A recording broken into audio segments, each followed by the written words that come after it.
Assalamualaikum warahmatullahi wabarakatuh. Alhamdulillahirabbil alamin. Wassalatu wassalamu ala Rasulillah wa ala alihi wa ashabihi wa man tabi'ahum bi ihsanin ila yaumiddin. Asyhadu an la ilaha illallah wahdahu la syarika lah. Asyhadu anna Muhammadan abduhu wa rasuluh sallallahu alaihi wasallam. Qala Allah Ta'ala, ya ayyuhalladzina amanu taqullaha haqqa tuqatih wa la tamutunna illa wa antum muslimun. Ya ayyuhan nasu taqu rabbakum alladzi khalaqakum min nafsin wahidah wa khalaqa minha zawjaha wa bassa minhuma rijalan katsiran wa nisaa'a. Wattaqullaha alladzi tasaaluna bihi wal arham. Innallaha kana 'alaikum raqiba. Ma'asyiral muslimin, jamaah salat maghrib menjelang isya rahimani wa rahimakumullah. Kembali kita bersyukur kepada Allah Subhanahu wa taala atas segala limpahan nikmat yang Allah Subhanahu wa taala berikan kepada kita. Malam ini Allah Subhanahu wa taala masih memberikan kemudahan kepada kita untuk berkumpul di masjid yang sama-sama kita cintai ini dalam rangka kita memenuhi panggilan Allah Subhanahu wa taala, hayya 'alas shalah, hayya 'alal falah. Mari kita melaksanakan salat dan mari kita meraih kemenangan. Ketahuilah, dengan kita melaksanakan salat berjamaah ini Bapak Ibu dirahmati Allah Subhanahu wa taala, ini adalah bukti keimanan kita kepada Allah Subhanahu wa ta'ala. Karena hanya orang-orang yang jujur sajalah yang mampu untuk memenuhi panggilan Allah Subhanahu wa ta'ala.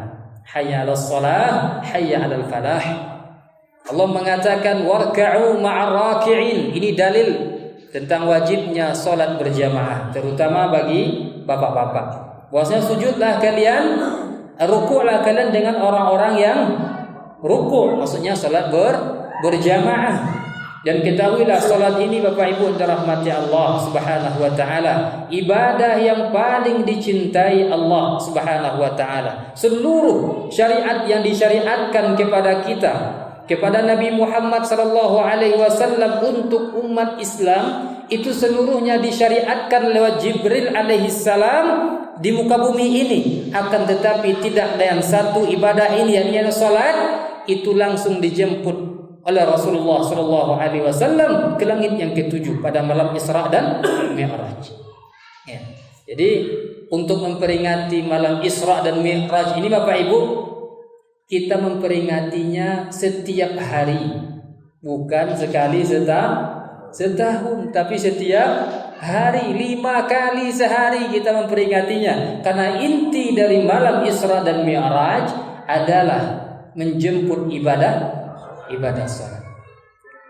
Yang Allah Subhanahu wa taala mengatakan wa'mur ahlaka bis-shalah wastabir 'alaiha la nas'aluka rizqa nahnu narzuquk wal 'aqibatu lit-taqwa. Perintahkanlah keluarga kalian untuk salat. Tentu kalau kita memerintahkan keluarga kita yang duluan untuk mengerjakannya. Karena percuma seorang ayah memerintahkan anaknya, "Woi, juang peyang salat." "Papa, saya tidak salat loh." Bagaimana mungkin kita memerintahkan keluarga kita, orang-orang terdekat kita untuk melaksanakan ibadah kepada Allah kalau kita sendiri belum melaksanakannya? Maka perintah Allah, perintahkan keluarga kalian untuk salat, yang paling pertama mengerjakannya adalah kita yang memerintahkan tersebut. Wastabir 'alaiha, dan bersabarlah di atasnya. Karena memerintahkan, karena melaksanakan salat itu butuh kesabaran. Wa'bud rabbaka hatta ya'tiyakal yaqin. Allah perintahkan kepada kita, sembahlah Rabb kalian sampai datang al-yaqin. Apa itu yaqin? Dalam ayat ini, sampai datang keyakinan dalam hati yang Ustaz. Habis itu tidak sholat lagi. Siapa di antara manusia di muka bumi ko yang paling yakin kepada Allah? Siapa kira-kira? Nabi Muhammad sallallahu alaihi wasallam. Pernahkah beliau dalam hari-hari yang beliau lewati meninggalkan sholat? Tidak pernah. Bahkan sampai bengkak kakinya. Aisyah radhiyallahu anha mengatakan, "Ya Rasulullah, wahai Nabi Allah, wahai Rasulullah utusan Allah, apa yang engkau lakukan ini? Tidakkah engkau istirahat sampai bengkak kakimu untuk beribadah kepada Allah, untuk melaksanakan sholat? Bukankah dosamu yang telah berlalu dan yang akan datang telah diampuni oleh Allah?" Maka Rasulullah SAW mengatakan, "Nah, dosaku yang telah berlalu dan yang akan datang itu telah diampuni oleh Allah Subhanahu wa taala." Maka Rasulullah itu maksum dari dosa. Afala akunu abdan syakura? Apakah aku tidak pantas untuk menjadi hamba yang bersyukur? Karena sholat itu Bapak Ibu bukanlah untuk Allah manfaatnya, akan tetapi manfaat dari sholat itu kembali kepada diri kita. Dalam ayat ini juga Allah mengatakan, wa'mur ahlaka bis-shalah wastabir 'alaiha la nas'aluka rizqa. Kami tidak minta rezeki kepada kalian, kata Allah. Kami tidak minta makan kepada kalian. Nahnu narzuquk, kami yang akan memberikan rezeki kepada kalian. Wal 'aqibatu littaqwa, dan akhir yang baik itu adalah bagi orang yang bertakwa kepada Allah Subhanahu wa taala. Artinya apa? Kita kerjakan sholat, kita perintahkan keluarga kita untuk melaksanakannya, dan bersabar kita untuk melaksanakan dan memerintahkan keluarga kita untuk sholat, maka Allah Subhanahu wa taala akan mencukupkan rezeki kita. Itu maknanya Bapak Ibu. Jadi sholat itu kembali kepada diri kita. Orang-orang yang tidak mau melaksanakan sholat, Allah Subhanahu wa taala telah persiapkan untuknya neraka saqar. Sebagaimana Allah Subhanahu wa taala telah mempersiapkan surga bagi orang yang sholat. Bagi orang yang meninggalkan sholat, Allah Subhanahu wa taala berfirman, "Ma salakakum fi saqar?" Qalu lam naku minal musallin. Allah Subhanahu wa taala menceritakan orang-orang yang telah masuk surga, yakni orang-orang yang melaksanakan sholat semasa hidup di dunia, menyembah Allah Subhanahu wa taala. Mereka bertanya kepada kawan-kawannya yang masuk ke dalam neraka. Nama nerakanya Saqar. Adapun orang-orang yang meninggalkan sholat, nama nerakanya apa? Neraka Saqar. Arti Saqar adalah yang menghancurkan, yang menghanguskan. Ma salakakum fi saqar? Wahai orang-orang yang dahulu sama-sama hidup di dunia, kenapa kalian masuk ke dalam neraka yang menghancurkan ini? Maka apa kata mereka? Orang-orang yang masuk neraka tersebut, qalu lam naku minal musallin. Mereka menjawab dengan jawaban yang paling jujur, kami dahulu tidak termasuk orang-orang yang melaksanakan sholat. Maka Bapak Ibu, ya, ajak anak-anak kita, keluarga terdekat kita, untuk sama-sama melaksanakan ibadah sholat ini. Karena ini ibadah yang paling dicintai oleh Allah Subhanahu wa ta'ala. Orang-orang yang senantiasa melaksanakannya, dia akan dihapuskan dosanya oleh Allah Subhanahu wa ta'ala. Rasulullah mengatakan, bagaimana menurut kalian seseorang yang memiliki di depan rumahnya itu sungai yang mengalir, sungai yang jernih, kemudian dia mandi di sungai tersebut 5 kali sehari, akankah ada kotoran yang melengket pada tubuhnya? 5 kali sehari Bapak Ibu. Mungkinkah ada kotoran di tubuhnya? Jawabannya tidak mungkin. 2 kali sehari itulah hebat cuma. Lagagah. Ya, kadang sekali seharinya. Kadang kalau libur, bisu aja mandi. Ya. Legagahnya kelihatan ikut 5 kali sehari Bapak Ibu mandi. Lihat dakinya kira-kira.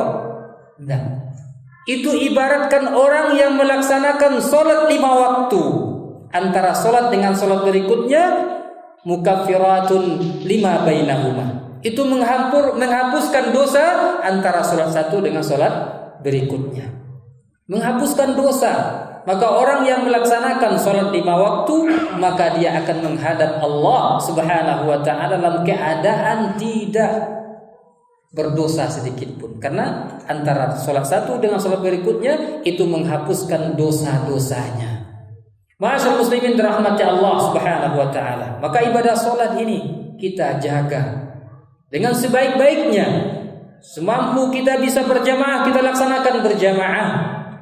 Apalagi kita yang laki-laki. Rasulullah sallallahu alaihi wasallam mengatakan, seandainya ada orang yang memimpin salat, kemudian aku akan keluar dari masjid ini dan mencari orang-orang yang meninggalkan salat, kemudian aku bakar rumah-rumah mereka.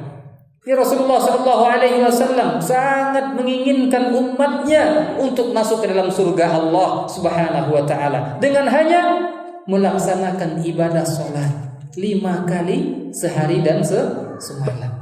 Tidak berat Bapak Ibu dirahmati Allah Subhanahu wa taala, akan tetapi hidayah milik Allah Subhanahu wa taala. Maka jangan heran orang-orang yang mungkin selangkah rumah mereka dari masjid, ketika Allah menyeru mereka, hayya 'alas shalah. Siapa Allah? Rabbul alamin, Allah yang menciptakan dia, Allah yang memberikan rezeki kepada dia. Ketika Allah menyerunya untuk melaksanakan salat, dia tidak mampu untuk melaksanakannya. Kalau seandainya dari kantornya menelpon pimpinan kantornya, wahai fulan, wahai fulana, datang saat ini juga kita lembur, datang enggak dia? Langsung datang. Ini Allah, siapa? Hanya kepala kantor. Orang yang memberikan gaji ke dia sekali sebulan. Berapa mereka kasih gaji kita? 5 juta? 10 juta? 20 juta? Allah Subhanahu wa ta'ala berapa yang telah Allah berikan kepada kita semenjak kita lahir? Ya. Semenjak kita lahir, tidak ada dosa. Nah, itu orang yang tidak bisa melihat nikmat Allah Subhanahu wa ta'ala. Dia hanya melihat nikmat Allah itu berupa harta, berupa kendaraan, berupa jabatan. Allah mengatakan, wa fi anfusikum afala tubsirun. Ya. Pada diri-diri kalian apakah kalian tidak melihat, kata Allah Subhanahu wa ta'ala. Ya. Allah mengatakan, Allah Subhanahu wa ta'ala telah memberikan kepada kita ainain, 2 bola mata. Coba bayangkan nikmat mata ini Bapak Ibu dirahmati Allah Subhanahu wa ta'ala. Nikmat yang sangat besar. Seandainya 2 bola mata kita ini, datang orang yang paling kaya di Kota Padang ini. Tahu enggak Bu siapa yang paling kaya di Kota Padang, Bang? Yang paling kaya itu adalah bapak-bapak dan ibu-ibu yang pergi salat kuah. Kalau kita bisa melihat nikmat yang besar tersebut, seandainya orang yang paling kaya di Kota Padang ini datang ke rumah kita, kemudian mengetok pintu kita dengan mobilnya yang gagah. Apa kata dia? Bu, katanya, ambo ingin magi sadualah kekayaan ambo kepada ibu. Apa kata kita? Tidak percaya ambo. Iyo katanya. Akan tetapi ambo hanya ingin sesuatu pada diri ibu. Apa itu? Ambo sebat tahu katanya, anak ambo yang bujang, yang cialah itulah anak ambo, kecelakaan yang menyebabkan matonya pecah, buto matonya. Lena mau ibu ganti kedua bola mata ibu itu dengan harta amboko katanya. Ada apa ibu yang nio? Berarti ibu adalah orang yang paling kaya di Kota Padang. Apa yang Allah Subhanahu wa ta'ala berikan kepada kita jauh lebih baik daripada apapun yang dimiliki oleh manusia. Nah, begitu Allah Subhanahu wa ta'ala memberikan nikmatnya kepada kita. Allah perintahkan 5 kali sehari semalam dak niyo, yang telah memberikan rezeki kepada kita semenjak kita lahir. Maka Bapak Ibu dirahmati Allah Subhanahu wa ta'ala, dengan menghayati, dengan merenungkan apa-apa yang telah Allah Subhanahu wa ta'ala berikan kepada kita, akan menjadikan kita hamba yang bersyukur kepadanya. Bapak Ibu dirahmati Allah Subhanahu wa ta'ala, kita dalam pengajian sering sekali mengingatkan tentang sholat ini Bapak Ibu. Karena banyak orang yang mengaku Islam tidak lagi menganggap sholat itu sesuatu yang penting. Kenapa saya katakan demikian? Kalau seandainya semua kita menganggap sholat itu sesuatu yang penting, maka tentu masjid yang kecil ini melimpah. Padahal kata Rasulullah sallallahu alaihi wasallam, al-ahdu bainana wa bainahum as-shalah. Wa man taraka as-shalah faqad kafar. Nabi sallallahu alaihi wasallam mengatakan, antara kita dengan orang-orang yang tidak Islam itu adalah salat, itu tandunya. Barang siapa yang meninggalkannya dengan sengaja, maka dia telah keluar dari Islam. Bukan pula gitu nanti ada orang meninggal sholat, pula kafir.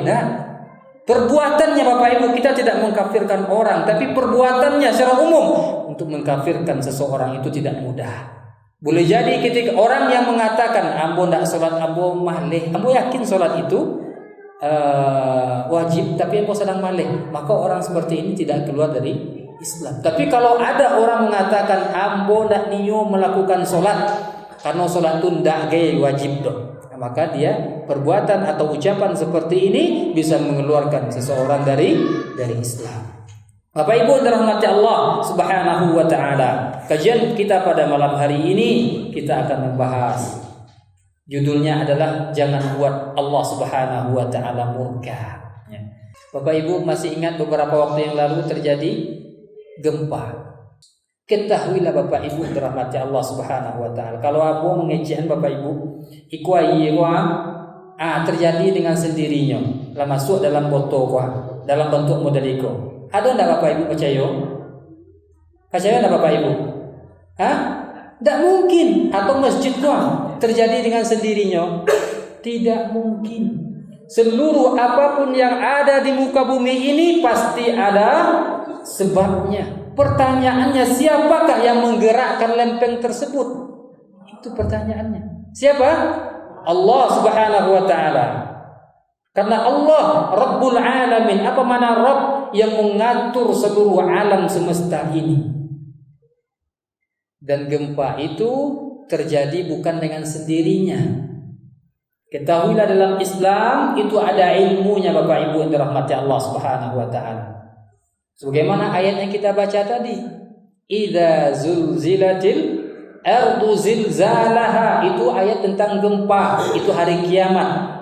Akan tetapi gempa ini juga pernah terjadi pada zaman terdahulu, bahkan zaman Rasulullah sallallahu alaihi wasallam. An Anasi ibni Malik annahu dakhala ala Aisyah huwa wa rajulun akhar. Diriwayatkan dari Anas bin Malik, pembantu Rasulullah sallallahu alaihi wasallam 10 tahun lamanya bersama Rasulullah sallallahu alaihi wasallam. Dia pernah masuk ke rumahnya Aisyah radhiyallahu anha, istri Nabi sallallahu alaihi wasallam, dengan seseorang yang mereka ini berdua ini ingin menuntut ilmu atau bertanya sesuatu kepada Aisyah radhiyallahu anha. Ya ummul mukminin, hadithina 'anil zilzalah. Maka mereka bertanya, wahai ibunya orang-orang beriman, karena istri para nabi, istri Nabi Muhammad sallallahu alaihi wasallam itu adalah ibunya orang-orang beriman. Makanya tatkala Rasulullah sallallahu alaihi wasallam wafat, maka istri-istri beliau tidak boleh lagi menikah dengan seseorang pun di muka bumi ini, karena mereka adalah ibunya orang-orang beriman. Ya ummul mukminin, wahai ibunya orang-orang beriman, hadithina 'anil zilzalah, ceritakan kepada kami tentang gempa. Faqalat idza istabahuz zina wa syaribul khamra wa darabu bil ma'azif. Apa kata beliau radhiyallahu anha? Wahai ummul mukminin, wahai ibunya orang-orang beriman, ceritakan ilmu tentang gempa kepada kami. Maka beliau mengatakan, idza tabahu az-zina, jika seandainya telah dihalalkan zina. Dihalalkan zina. Kemudian wasyaribul khamra, dan khamar telah diminum, dan diminumnya sesuatu yang memabukkan. Wa darabu bil ma'azif, dan telah dipukulnya alat-alat musik, sedangkan perempuan-perempuan bergoyang di hadapan laki-laki yang bukan mahramnya. Maka gharallahu azza wa jalla fis sama'i, maka Allah yang ada di langit cemburu terhadap apa yang mereka lakukan di muka bumi. Faqala al-ard tazalzili bihim, maka Allah Subhanahu wa taala mengatakan kepada bumi, engkau goncangkan mereka, maka jadikan untuk mereka gempa. Fa in tabu wa naz'u wa illa hadamaha alaihim, jika seandainya mereka bertaubat maka berhentilah. Kalau seandainya mereka terus melakukan dosa tersebut maka hancurkan mereka. Qal ya umat mukminin a'adzaban lahum, mereka bertanya lagi kepada Aisyah radhiyallahu anha, apakah hal tersebut merupakan azab bagi mereka? Qalat bal mau'izatan wa rahmatan lil mu'minin. Tidak, kata beliau, bahkan itu adalah nasihat dan rahmat bagi orang-orang beriman, wa nakalan wa azaban wa sukhtan 'alal kafirin. Akan tetapi sebaliknya bagi orang-orang yang kufur kepada Allah merupakan azab bagi mereka. Faqala Anas, ma sami'tu hadisan ba'da Rasulillah sallallahu alaihi wasallam ana asyaddu farhan minni bihadzal hadis.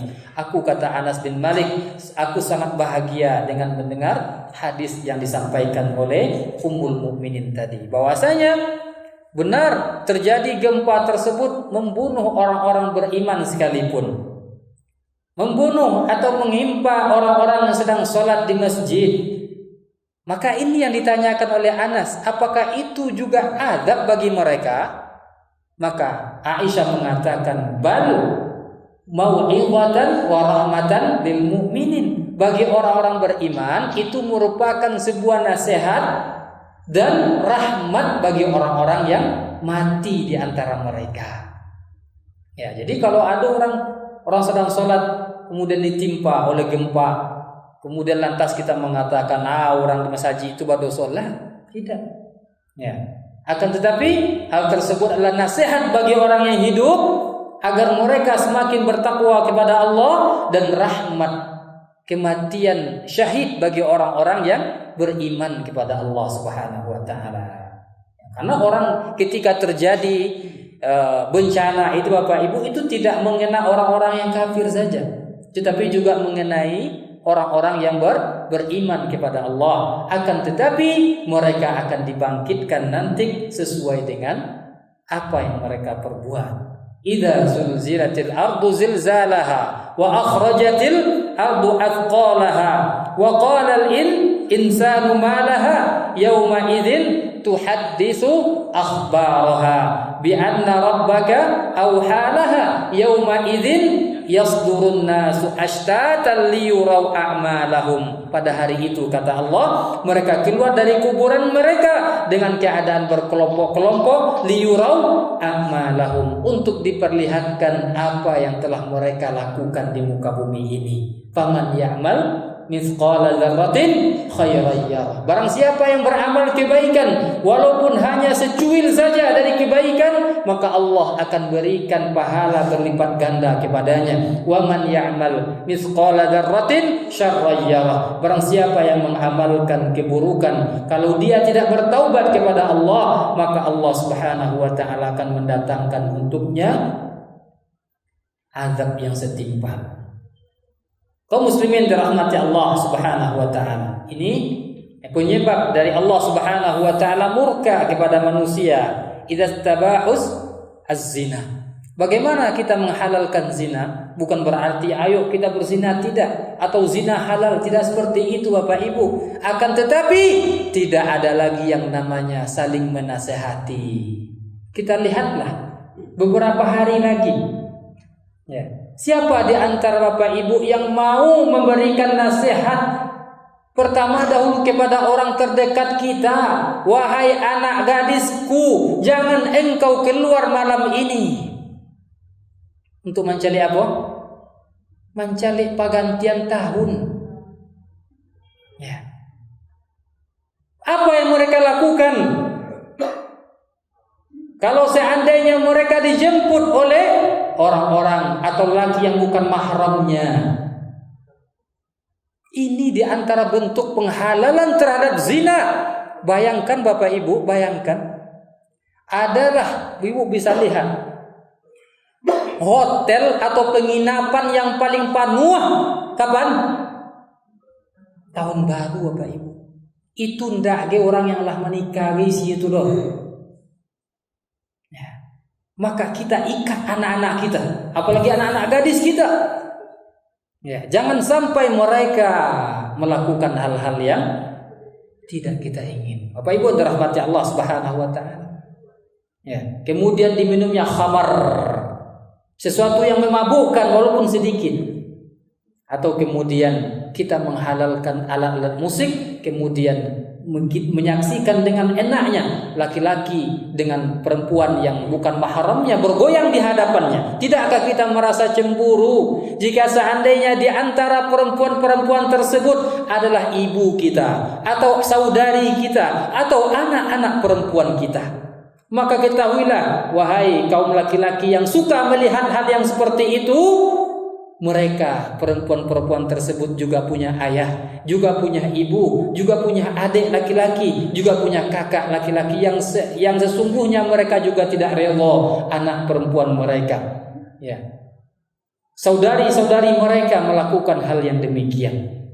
Maka Rasulullah SAW tatkala datang seorang pemuda kepadanya, minta izin kepada Rasulullah, minta izinnya tidak tanggung-tanggung. Apa kata dia? Izinkan aku untuk berzina ya Rasulullah.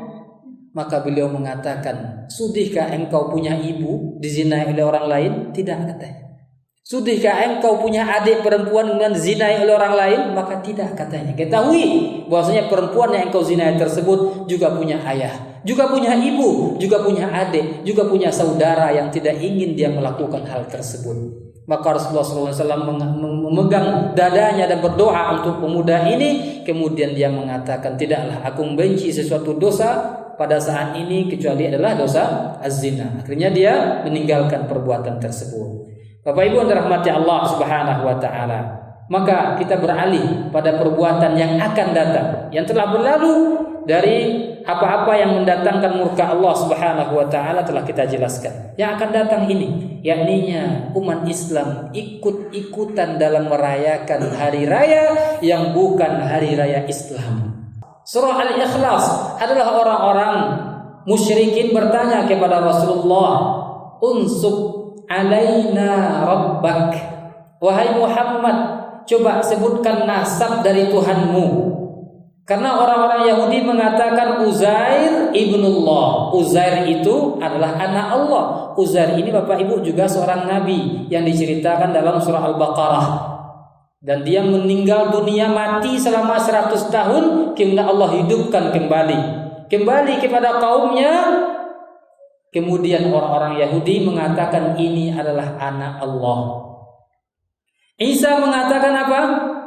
Orang Nasrani mengatakan apa? Isa itu adalah anak Allah. Karena Nabi Isa alaihissalam lahir tanpa ayah. Kalau itu alasannya, maka lebih pantas untuk jadi Tuhan itu siapa? Nabi Adam. Karena lahir tanpa ayah, tanpa ibu. Lebih ajaib lagi Hawa yang lahir tanpa ibu. Lebih hebat lagi. Dia diambil dari tulang sulbinya Nabi Adam alaihissalam, kemudian langsung menjadi perempuan untuk dijadikan pasangan Nabi Adam alaihissalam. Lebih hebat lagi, tanpa ibu dia lahir. Ini Nabi Isa alaihissalam lahir tanpa ayah. Ya.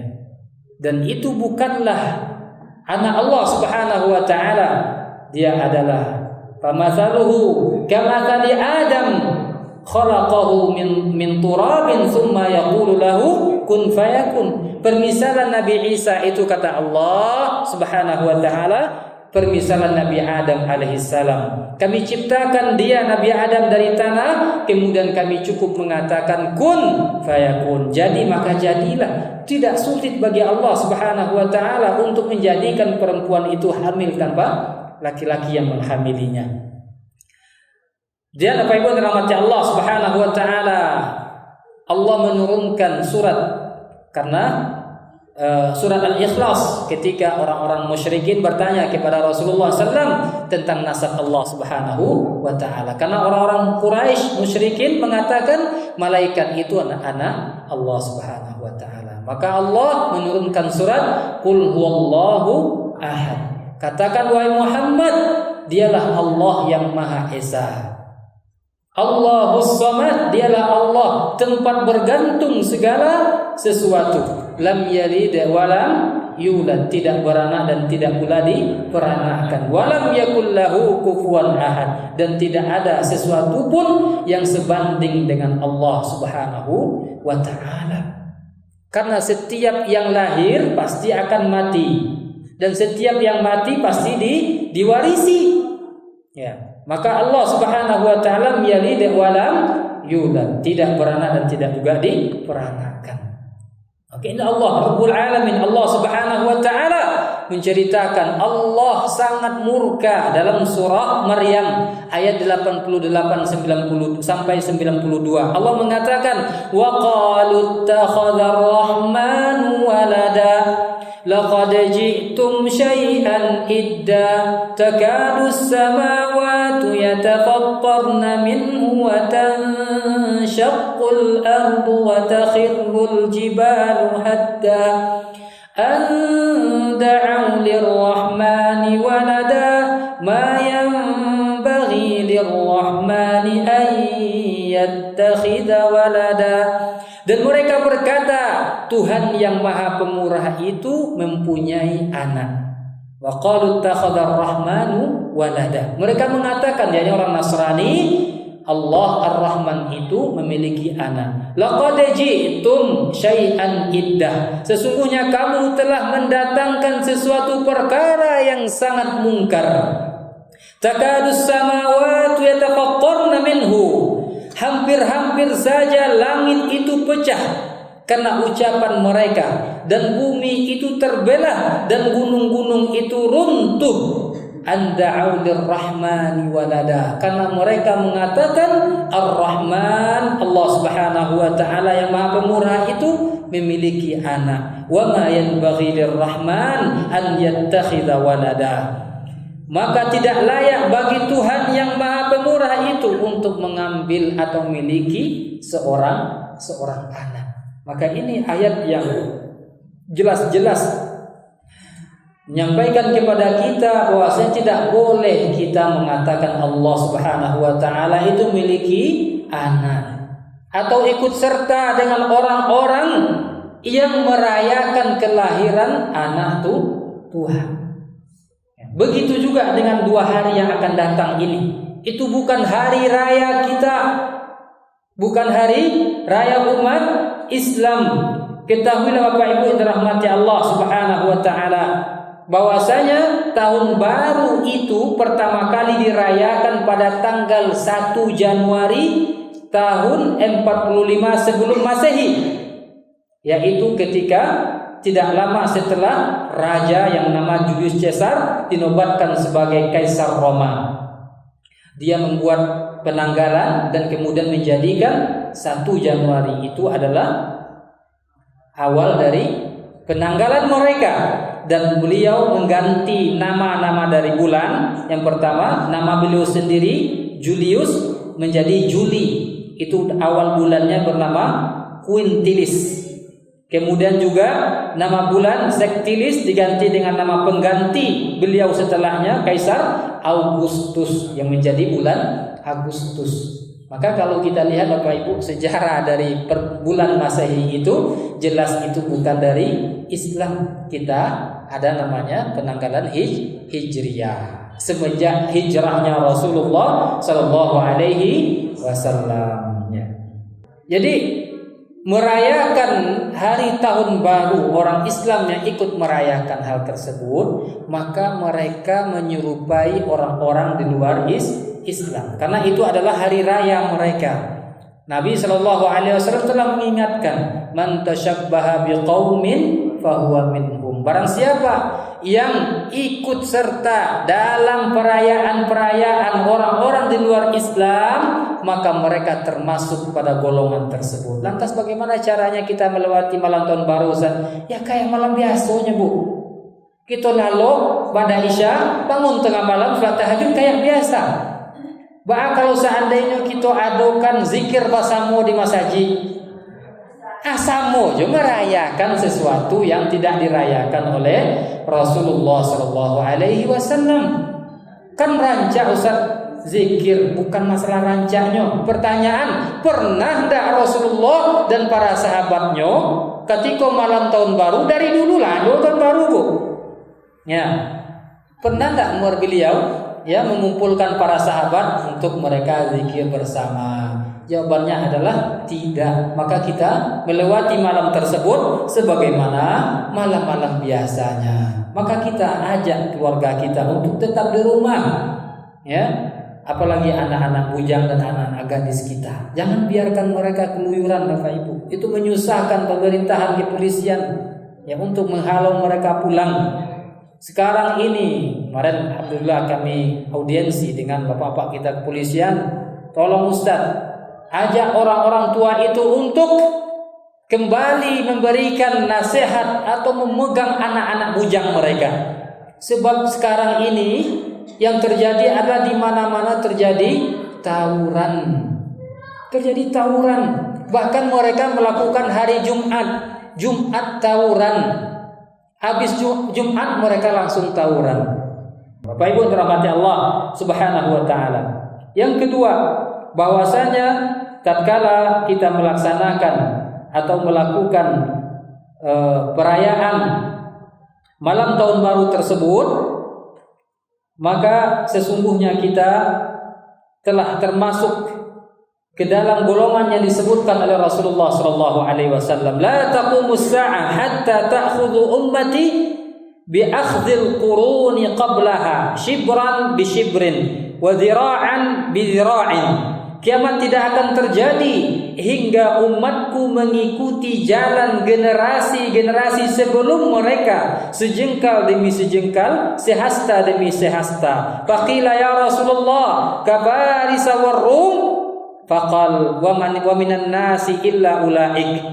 Mereka bertanya, apakah mereka itu mengikuti seperti Persia dan Romawi? Bila menjawab selain mereka, lantas siapa lagi? Yakni orang-orang tidak beriman kepada Allah Subhanahu wa taala. Umat Islam juga ikut-ikut serta dalam hal tersebut, dan ini di antara ciri-ciri hari kiamat. Para ustaz hanya bisa menyampaikan hal ini kepada segelintiran orang-orang yang mau ke masjid, Bapak Ibu.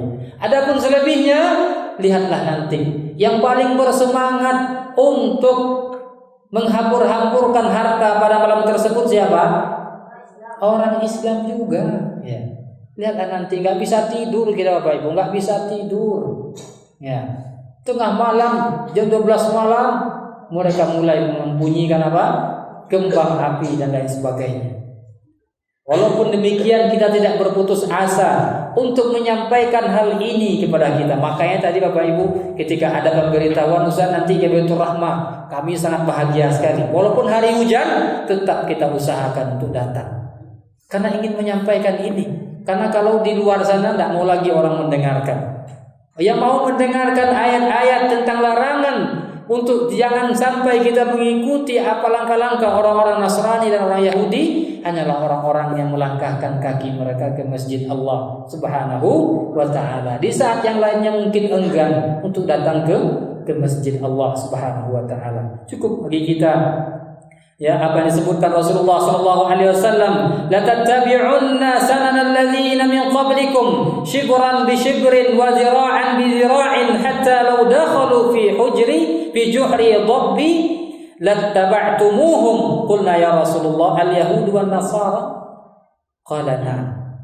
Sungguh kalian akan mengikuti jalan orang-orang sebelum kalian, kata Rasul sallallahu alaihi wasallam, sejengkal demi sejengkal, sehasta demi sehasta, sampai jika orang-orang tersebut masuk ke dalam lubang dhab, ya, lubang dhab itu adalah binatang yang hidup di padang pasir, bentuknya seperti biawak tapi dia bukan biawak, ya. Dog ini boleh dimakan sedangkan biawak tidak boleh dimakan. Kalau Bapak Ibu membaca hadis ini, banyak yang menerjemahkan kepada biawak, sehingga dalam hadis lain bahwasanya Rasulullah tidak melarang sahabat-sahabat makan dog ini, mengatakan biawak itu halal. Ini bukan biawak. Ya, ini bukan biawak, ini dog namanya. Dog bentuknya seperti biawak, tapi dia hidup di padang pasir, makan dari apa? Dari tumbuh-tumbuhan. Sedangkan biawak makan apa? Makan bangkai. Ya. Sesuatu yang dimakan oleh hewan tersebut itu menyebabkan dia tidak boleh dimakan, Bapak Ibu. Ya. Makanya hewan buas itu tidak boleh dimakan karena dia memakan atau makan itu dengan memangsa. Karena setiap apapun yang kita makan itu berpengaruh terhadap diri kita. Berpengaruh, Bapak Ibu. Ya, demikian saja Bapak Ibu yang dirahmati Allah Subhanahu wa taala. Kajian kita pada malam hari ini, semoga apa yang kita sampaikan ini bermanfaat. Jangan sampai kita mengundang azab Allah Subhanahu wa taala dengan kita ikut-ikutan dalam merayakan hari-hari atau malam yang tidak pernah disyariatkan kepada umat Islam. Bahkan kita menyaksikan banyak orang melakukan dosa pada malam tersebut, maka kita takut akan azab Allah Subhanahu wa taala. Allah Subhanahu wa taala tatkala marah, di antara azab yang diturunkan Allah adalah berupa gempa. Allah perintahkan bumi ini untuk berguncang. Kalau fa'in tabu wa naza'u, kalau seandainya mereka mau bertaubat, maka Allah Subhanahu wa taala akan menghentikan azab tersebut untuk mereka. Demikian saja kajian kita. Kita tutup dengan doa. Subhanakallah bihamdika asyhadu an la ilaha illa anta astaghfiruka wa atubu ilaik. Assalamualaikum warahmatullahi wabarakatuh.